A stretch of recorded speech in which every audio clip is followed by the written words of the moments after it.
Hey my friends, welcome. Come on into the kitchen. It's Deb from Bowl Me Over. Thanks so much for joining me today. We're gonna make a really easy recipe and I think you're gonna like it. It's a smothered steak and it's gonna be a steak that's smothered in sliced mushrooms and onions. It's super flavorful, it's really easy. Let me walk through what we're gonna need first. We're gonna use steak, and this is a texturized steak. I cheated and I had the butcher do it for us. In fact, let me put on my gloves really quick, at least one of them. So when they texturize it, they run it through a machine and it puts these little lines in it, which also makes it more tender. And we're gonna use that. You could also do it yourself if you have a meat tenderizer and kind of pound it really well. It just use the shortcut to have the butcher do it for you. The other things that we're gonna need today are mushrooms and onions, some garlic. We're gonna use some beef broth, a little bit of olive oil, Worcestershire sauce, Montreal Steak Seasoning, flour, and butter. That's all we're gonna need for the recipe. Let's jump right in. I have my pan preheating and it's already starting to get warm over here, so perfect. I'm gonna move this stuff just a little bit so we can get started. Okay, so the first thing we're gonna do is take care of our steak. And I like to cut these into serving sizes. So, and I have the recipe itself calls for 1.5 pounds to 2 pounds, or yeah, 1.5 pounds to 2 pounds, I think it is. Might be 1 pound to 1.5 pounds, but you know me, everything will be below in case I don't quite get it right. But so I'm going to cut some of these in half. It may take a couple of different times in the pan because we don't want to crowd it. We don't want the meat to steam. We want it to sear. So first I'm going to cut these in half and just make it more of serving size pieces. And I'm going a little heavy on the meat here today. And the reason I'm doing that is because I'm taking some over to my folks when we're done. So just make Mom's day a little bit easier. And again, just cutting all of these in half. Super simple, guys. You'll like this. It's really flavorful too. I think it's time I sharpen my knife. I tell you what. Okay, there we go. All right. Now I'm just gonna line them up a little bit because I wanna season them well. There we go, wonderful. So I'm gonna season both sides with the Montreal Steak Seasoning. And I want them seasoned well. This steak is a tougher cut, but it's a flavorful cut. So it's gonna taste good, but you know me, I like to season things well. And that Montreal Steak Seasoning kind of jumps in there and does it all for you without emptying the recipe, or you know, the pantry, the spice cabinet. Okay, and so on side 2, we're gonna add the rest of the seasoning. Easy enough, right? You could add some olive oil to the steaks, but I just really don't see a whole lot of need to do that. Once the seasoning's on there, just kind of press it in good, and that helps it stick. All right, let's see here. Okay, taking one off. I have just about enough for this recipe here. Again, I might need to fry them in batches, but that'll take care of that. All right, got a nice sizzle. That is exactly what I want.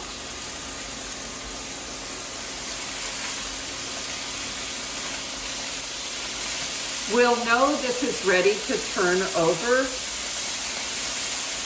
when it releases easily from the pan. So I'm going to see if I can scoop that one just a bit.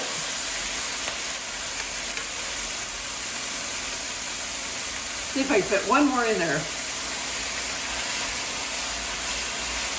Perfect. Okay, so it's going to depend on how thick your meat is, but it's going to take between 3 and 5 minutes per side. These are pretty thin, so it's going to be more like 3 minutes. I'm going to do side 1, then I'm going to come back and do side 2. I brought you over to this side of the kitchen just so I could show you this really quick. Now we want to sear the meat, and what does sear mean? Look at that golden brown. That's exactly what we're looking for. I always, you remember Chef Anne Burrell? She was famous for saying brown food tastes good, and that's exactly right, because that sear just makes everything taste a little better. Okay, so the first set of steaks are done. So I'm gonna just remove those and put them right here on this plate, because I want to cook the second set of steaks in that same hot pan.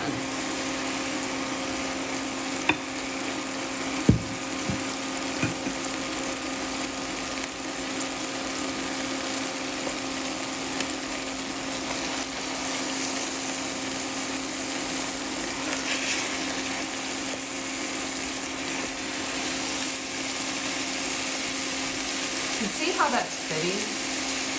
None of the steaks are crowding each other. We wanted to sear, and if they were piled on top of each other, they would actually steam as opposed to sear. We want that good solid sear on the steak. Okay guys, so while our steak is still searing in the pan, I want to give you a tip.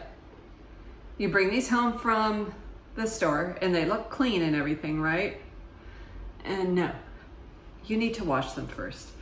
Don't put them underneath the sink and run water over them, because they'll absorb all that water, and then again they will steam when they cook as opposed to sear. So what I do is just take a paper towel and wipe it down, wipe it all down, and there you go. This is why we clean them. But just give them a good scrub with a wet paper towel. Big difference. So I have a couple of them here just because some are dirtier than others. And that one is pretty dirty also. And that is why you wash them. Okay, so our steak is still cooking. I'm going to slice our mushrooms, and just a rough slice there. Get these ready to go in the skillet when the steaks are done. They're going to pretty much be done when I take them out of off the stove. But then we're going to make the gravy. And don't get nervous. This is really easy. I'll walk you through it. It's super easy to do. Dice them off a little bit more. And we're going to cook the mushrooms and the onions in all that wonderful pan juice, and that will be delicious. All right. Okay, our mushrooms are ready to go. Looks like our steak's done. That worked out well. So I'm going to remove these and put them on the platter as well.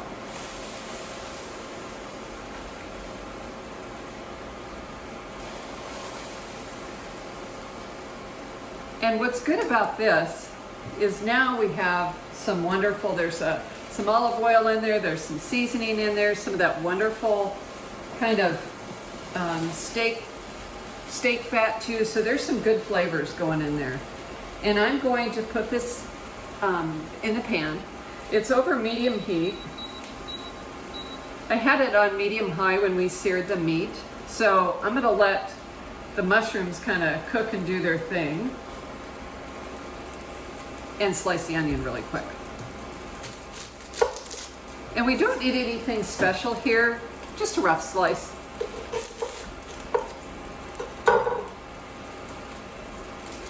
You've seen me do this a dozen times. All right, now I have my onions ready to go. I'm going to separate them because I want them get cooked everywhere, not just have big slices in there. And then they will get tossed in the pan with the onions. And this is one of those things, as you're building those flavors, it's really starting to smell good in here. It's really weird. I've probably said this before, but when I had COVID really bad during the pandemic, and I lost my sense of smell. But there's some things I can still smell, and luckily this is one of them. Okay, so we got them all separated here. That looks wonderful. Into the pan they go.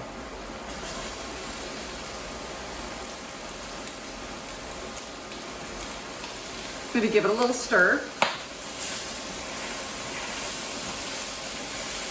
Starting to see some nice color on the mushrooms. Doesn't that look great? Again, brown food tastes good, right? If you need to, you can add a little bit more oil. There's about a tablespoon in the pan. I think I'm gonna go ahead and add some more. This is gonna cook down for about 5 minutes. So I'm gonna let it do its thing, clean my workspace a little bit, and I'll be back in a few. I wanted to bring you around to show you how this looks. So I'm using a nonstick pan. But the reason I like it is, obviously it doesn't stick, but also it's easy to scrape some of these goodies off the bottom of the pan. And these are cooked down in about 3 minutes. I'm gonna leave them in here for about 5. But see this right here? All that stuff has good flavor. And when I add the beef broth, I'm gonna be sure to scrape all of that off the bottom of the pan because that equates to more flavor in the gravy, in the meat, in the entire meal. So again, about 2 more minutes here and we'll be on to the next step. Okay, so now we're at about 5 minutes and this looks perfect. The onions are tender and caramelized. The mushrooms have that golden brown color on both sides. Looks really, really good. So the next step is we want to add 2 cloves of garlic. Yes, I should be chopping my own garlic, but no, I didn't have any in the refrigerator, so I always keep a jar handy just in case. We need about 2 cloves. So that's about right. I'm switching over to my wooden spoon. Now garlic doesn't take long to cook at all, but the wooden spoon, so I'm just gonna move it around and basically it's just gonna cook really quick. But this wooden spatula, it's gonna scrape all that stuff off the bottom. And again, that equates to all that flavor. So you see, it's really, really doing nice. Okay. The garlic only takes about 30 seconds. As soon as it becomes fragrant, it's done. To this now, I'm gonna add 2 tablespoons of flour. And I'm gonna sprinkle it over the top of all that. And the flour is how we're gonna make the gravy. When you're making gravy, you pretty much need equal parts of flour and fat. And the fat in this case is that olive oil that we use and some of the fat that came from the meat as well. You need to make sure the flour is well cooked because if you don't, your gravy is going to taste like flour. And what does that mean? It means you cook it for about a minute or 2. And again, I'm going to scrape all that stuff off the bottom. I want to make sure I don't see any white anywhere. And this is looking pretty good. And see how it just easily scrapes up? It's going to scrape up a lot easier too when I start putting some liquid in it. So, okay. I'm going to give this just a few minutes more. And actually, if you look, almost all of that has scraped off the bottom of the pan, which is wonderful because that's going to taste really good with the steak in this whole meal. And that looks perfect. Okay, Worcestershire sauce. That goes in next. You hear that steam? And then our beef broth. Now I'm gonna pour it in slowly, and I'm gonna finish scraping all the brown bits off the bottom of the pan. And as I do that, the gravy begins to thicken. I'm gonna increase the heat to a medium-high, and we're gonna just kind of slowly drizzle in that beef broth. It's about 2 cups. And this will thicken. As it comes to a boil and starts to bubble, it's gonna thicken as it goes. All right, wonderful. Okay, so we're gonna let this come to a boil. Almost ready for dinner. See, this is really quick. You know, if I wasn't sitting here talking to you, and if you were doing this at home, this would probably take 20 minutes, tops. You know, like while the meat is searing, you're slicing the mushrooms, you're slicing the onions. It's just a really quick meal. And I can feel as I'm running my spatula across the bottom of the pan, it's like there's nothing stuck to the bottom of the pan anymore. That is gonna be perfect. Okay. It's just gonna take a minute. It's just starting to come to a boil now. We're gonna let that bubble away and thicken. So maybe 3 minutes or so. Just follow along with me, it won't take long at all. I want to stop and occasionally stir it. I don't want to just walk away and leave it for 5 minutes because the bottom of the pan's super hot. The flour, if it hasn't all incorporated yet, it's going to sink to the bottom and could scorch. So you just want to keep an eye on it. No big deal. Give it a stir every now and then.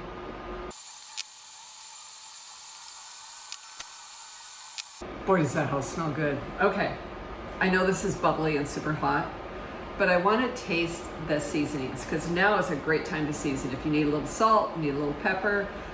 I don't think I add anything else to this. So just kind of tucked it in there and it'll be fine. No, that is perfect. Oh my gosh, that is really good. Okay. Now, I'm gonna slide the meat back in. And this time it's not gonna matter if they're kind of stacked on top of each other. But I just wanna make sure that the meat is covered in all that good sauce. Put those off to the side and add them right to the pan. If there's any pan juices, which there are, I'm gonna add those in too.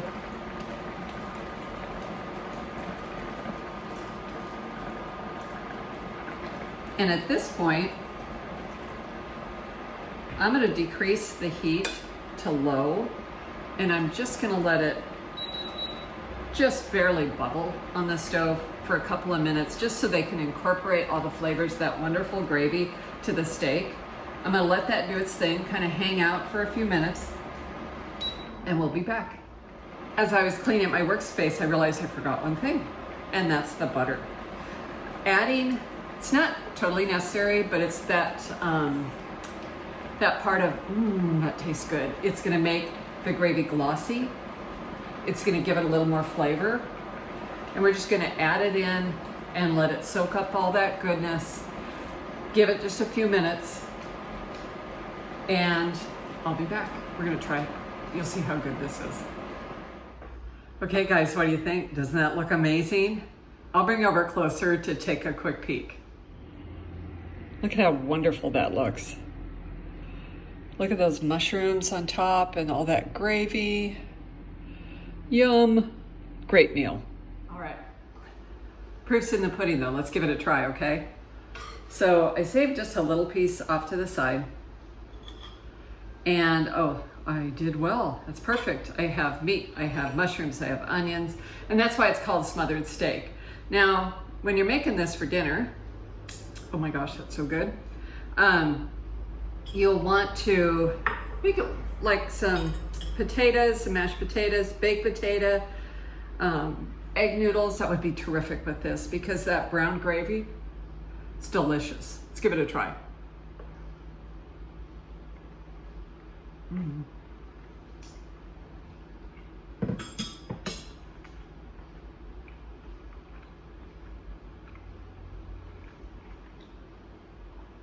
Super savory. The meat is tender.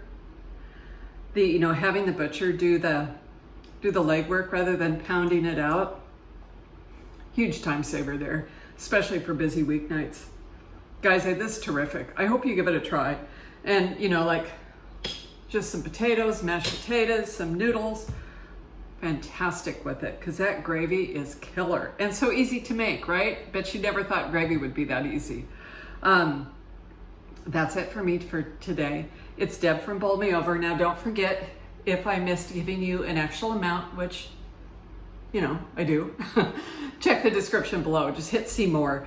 There you're going to find all of the ingredients and the instructions. I usually also put on there just some ideas of sides and things to serve along with, because this is a great meal. And I have a wonderful recipe on the blog for Texas Roadhouse mashed potatoes. They're so good. Hope you give it a try. Be sure to stop by again soon. It's Deb from Bowl Me Over. Have a wonderful day. We'll see you next time.